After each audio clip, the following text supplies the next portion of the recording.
जेवायला बसले, परत डबा उघडला, डबा उघडून बघितला, डब्यात परत खिचडी. अरे काय कटकट आहे राव, वैताग आलाय नुसता, रोज खिचडी खिचडी खिचडी.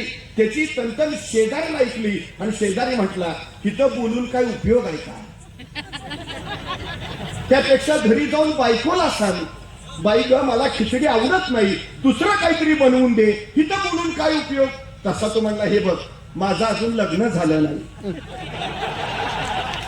त्यामुळे मला बायको नाही, त्यामुळे माझा स्वयंपाक मीच बनवतो आणि मला खिचडी शिवाय दुसरं काही बनवता येत नाही.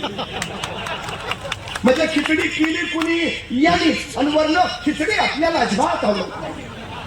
आणि केली कुणी भडगाव पाचोरा विधानसभाच्या विकास कामांची खिचडी केली कुणी, आता या निवडणुकीत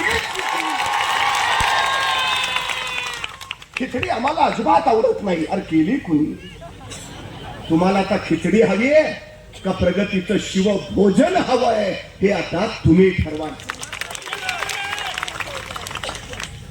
2019 ला मी इथं आलो, वंदनीय हिंदुत्व सम्राट शिवसेना प्रमुख बाळासाहेब ठाकरेंच्या कडवट शिवसैनिकासाठी आलो होतो. आराव तात्यांचा संपन्न वारसा पुढे नेणाऱ्या उमेदवारासाठी इथं आलो होतो. पण दुर्दैव विचारांशी गद्दारी होईल असं वाटलं नव्हतं.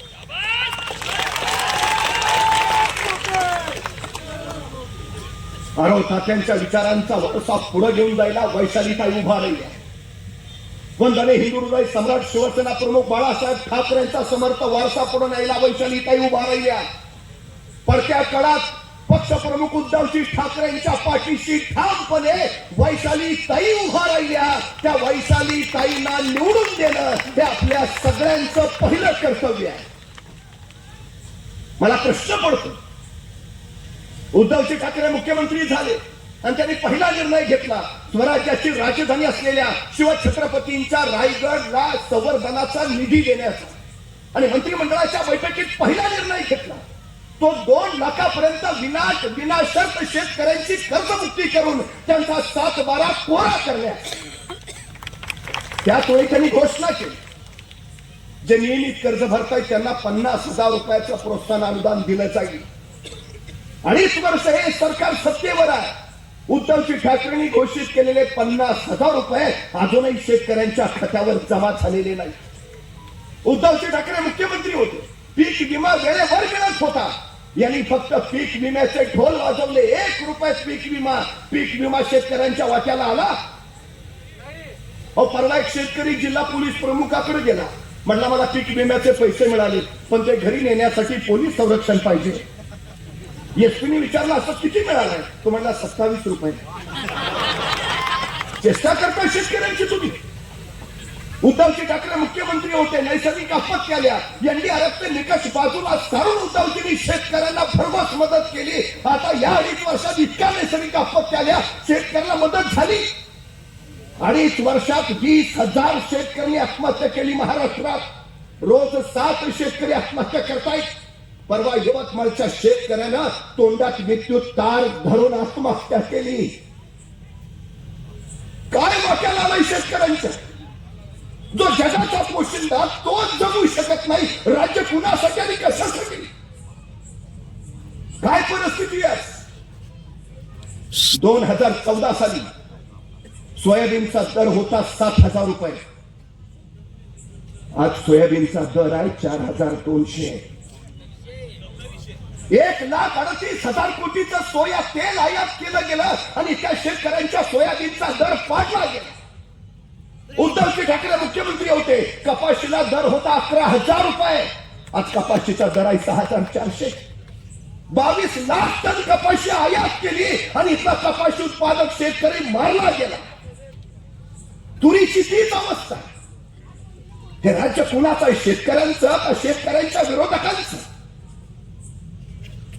इथला शेतकरी काबाड कष्ट करून सोन्यासारखं पीक आणत असताना या सरकारच्या चुकीच्या धोरणामुळे त्याला भाव मिळत नाही. ही त्याची सगळ्यात मोठी अडचण झाली, सगळ्यात मोठी. उद्धवजी ठाकरे मुख्यमंत्री होते, सोयाबीनला सुद्धा 11,000 रुपये दर होता. उद्धवजींचं राज्य हे शेतकऱ्यांचं राज्य होतं. 2008 साली उद्धवजींनी महाराष्ट्रात झंझावात निर्माण केला शेतकऱ्यांची कर्जमाफीसाठी. शरदचंद्रजी पवार साहेब कृषी मंत्री होते, मनमोहन सिंग पंतप्रधान होते. 70,000 कोटींची शेतकऱ्यांची कर्जमाफी झाली. शाहो फोडतायत शेतकरी, पण या सरकारनं शेतकऱ्यांची कर्जमाफी केली. 3.5 लाख कोटीचं उद्योगपतींचं कर्ज माफ केलं, पण शेतकऱ्यांचं नाही. हे शेतकऱ्यांचं नाही, हे उद्योगपतींचं सरकार आहे. जगणं महाग करून टाकलं याने. 2014 साली कापूस वेचणीचा दर किलोला 3 रुपये होता. आज 2024 साली कापूस वेचणीचा किलोचा दर 10 रुपये झालाय. 13 रुपये वाढतोच.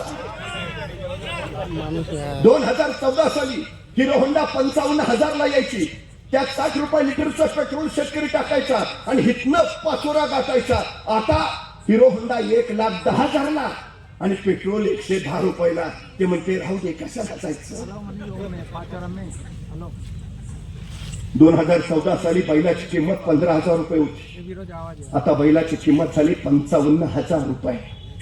शेतकरी घरात सिलेंडर 400 रुपयाला आणत होता, आता तो सिलेंडर 1,1100 रुपयाला गेला. अरे बाकी सगळ्या गोष्टींचे भाव वाढले, पण शेतकऱ्याच्या पिकाचा भाव मात्र वाढला नाही. का? कुणासाठी राज्य आहे? कधीतरी या सगळ्या गोष्टींचा विचार केला पाहिजे. आणि याने नुसत्या घोषणा केल्या, नुसत्या घोषणा. मला काही काही लोक सांगत होते पिण्याचं पाणी शुद्ध मिळत नाही.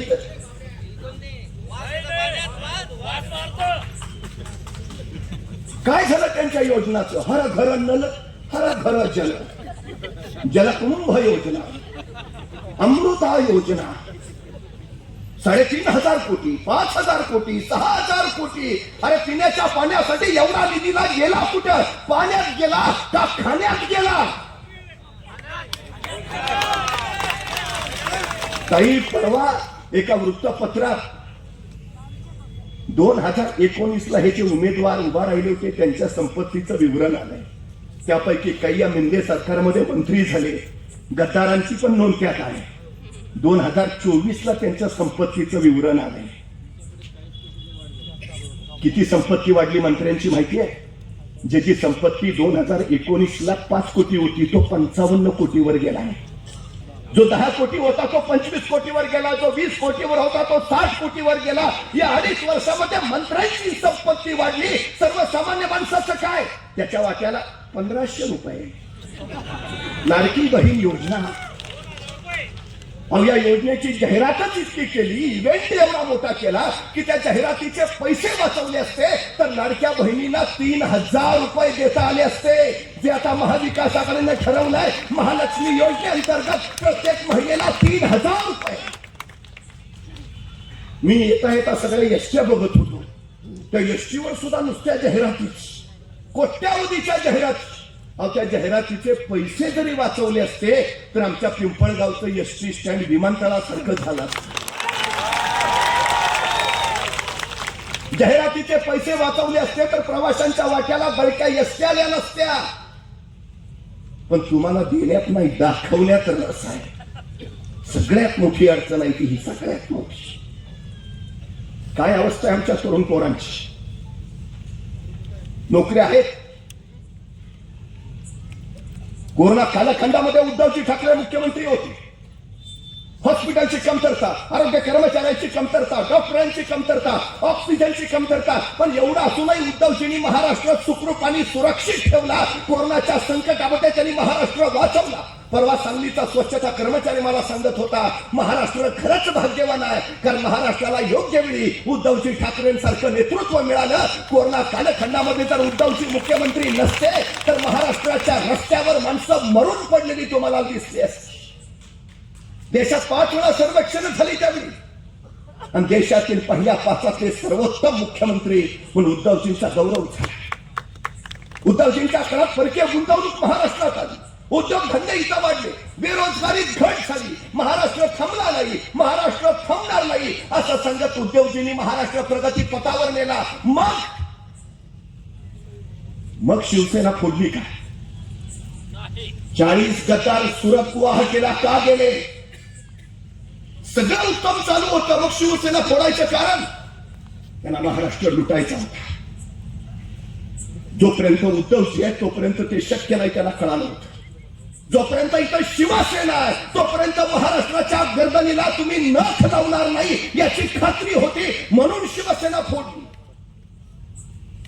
महाराष्ट्र अजून ती रात्र विसरला नाही ज्या दिवशी उद्धवजी ठाकरेंनी वर्षा बंगला सोडला आणि ते मातोश्रीकडे निघाले. अवघ्या महाराष्ट्राच्या डोळ्यात पाणी होत, सगळा महाराष्ट्र हळहळत होता. आणि त्यावेळी हे 40 गद्दार टेबलावर उभा राहून नाचत होते.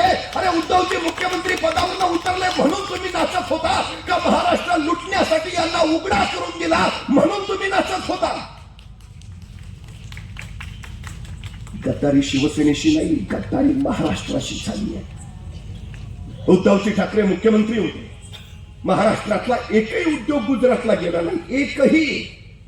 आणि उद्धवजी मुख्यमंत्री पदावरून उतरले, एक एक उद्योग गुजरातला निघाला. मुंबईचा IFC सेंटर गुजरातला, वेदांता पॉक्सकॉन गुजरातला, गेल प्रकल्प गुजरातला, सेफ्रॉन प्रकल्प गुजरातला, टाटा एअरबसचा प्रकल्प जो महाराष्ट्रात होणार होता, परवा पंतप्रधानांनी वडोदऱ्यामध्ये त्याचं उद्घाटन केलं. आमच्या नाकावर टिचून लाखो तरुणांच्या नोकऱ्या त्यांनी पळवल्या.